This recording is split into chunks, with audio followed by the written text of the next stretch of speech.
Number শর্ত হলো আল্লাহর পরিচয় জানার অন্যতম মাধ্যম হলো আল্লাহ তাআলা ছাড়া কোনো আইনদাতা নাই, আল্লাহ ছাড়া কোনো বিধানদাতা নাই, আল্লাহ ছাড়া কোনো ইলাহ নাই, আল্লাহ ছাড়া কোনো মাবুদ নাই। আল্লাহর চেয়ে বড় ক্ষমতাবান আর এই পৃথিবীতে কেউ নাই। আন্নাল কুওয়াতা লিল্লাহি জামিয়া, সকল ক্ষমতার মালিক, সকল ক্ষমতার উৎস একমাত্র কেবলমাত্র শুধুমাত্র আল্লাহ তাআলা। কিন্তু আমাদের দেশে গণতন্ত্রের নামে আমাদেরকে কুফরি শিক্ষা দিচ্ছে, বলতেছে জনগণ নাকি সকল ক্ষমতার মালিক। কি বলেন? জনগণ কি সকল ক্ষমতার মালিক? জনগণ কখনো সকল ক্ষমতার মালিক হতে পারে না।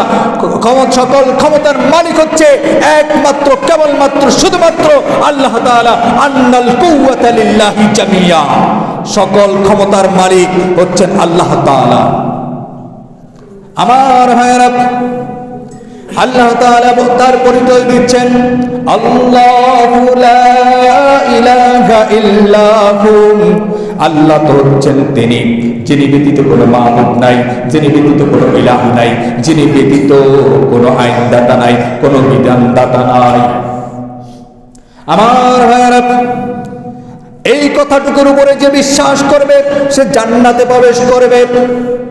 রাসূল সাল্লাল্লাহু আলাইহি সাল্লাম বলেন, কুলু লা ইলাহা ইল্লাল্লাহ ফাদাখালাল জান্নাহ।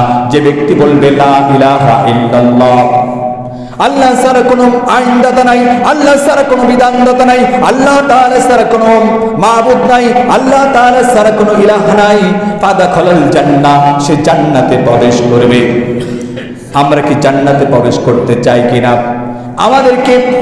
আমাদেরকে জান্নাতে প্রবেশ করতে হলে এই কথার উপরে ঈমান আনতে হবে এবং বিশ্বাস করতে হবে। আমাদেরকে মুখে শুধু বললে হবে না, অন্তরে বিশ্বাস স্থাপন করতে হবে এবং কাজেও পরিণত করে দেখাতে হবে। আমার ভাইয়েরা, আল্লাহ ছাড়া কোনো আইনদাতা নাই। এর হাকিকত হলো আল্লাহর আইন ছাড়া কারো আইন মানি না। দুনিয়ার যত রকম আইন আছে, যত রকম নিয়ম কানুন আছে, এগুলি আমরা মানি না। একমাত্র কেবলমাত্র শুধুমাত্র আল্লাহ তাআলার আইনে মানি। একমাত্র শুধু আল্লাহ তাআলার বিধানে মানব, আল্লাহ তাআলার হুকুম মানব।